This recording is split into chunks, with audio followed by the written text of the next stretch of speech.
വീണ്ടും RSS കാബാലികരുടെ കൊടും ക്രൂരതയ്ക്ക് മുന്നിൽ ഒരു CPM പ്രവർത്തകന്റെ ജീവൻ കൂടി നഷ്ടമായിരിക്കുന്നു. പത്തനംതിട്ട പെരുന്നാട് മഠത്തുംകുഴിയിൽ ജിതിൻ ഷാജിയെയാണ് RSS BJP ക്രിമിനൽ സംഘം കുത്തിയും വെട്ടിയും കൊലപ്പെടുത്തിയത്. യാതൊരു ക്രമസമാധാന പ്രശ്നമോ രാഷ്ട്രീയ സംഘർഷമോ ഉണ്ടായിരുന്ന സ്ഥലമായിരുന്നില്ല പെരുന്നാട് ഉൾപ്പെട്ട പ്രദേശങ്ങൾ.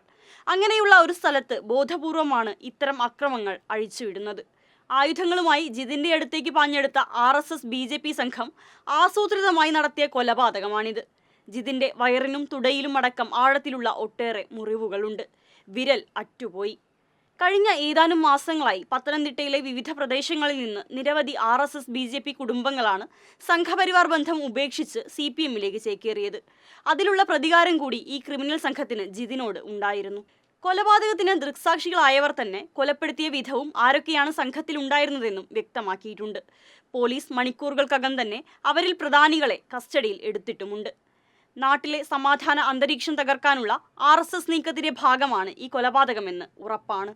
സംഘപരിവാർ ഭീകരവാദത്തിനെതിരെ കരുത്തുറ്റ ജനകീയ പ്രതിരോധം ഉയർന്നു വരേണ്ടത് കാലത്തിന്റെ അനിവാര്യതയാണെന്ന് ഈ സംഭവം അടിവരയിടുന്നു.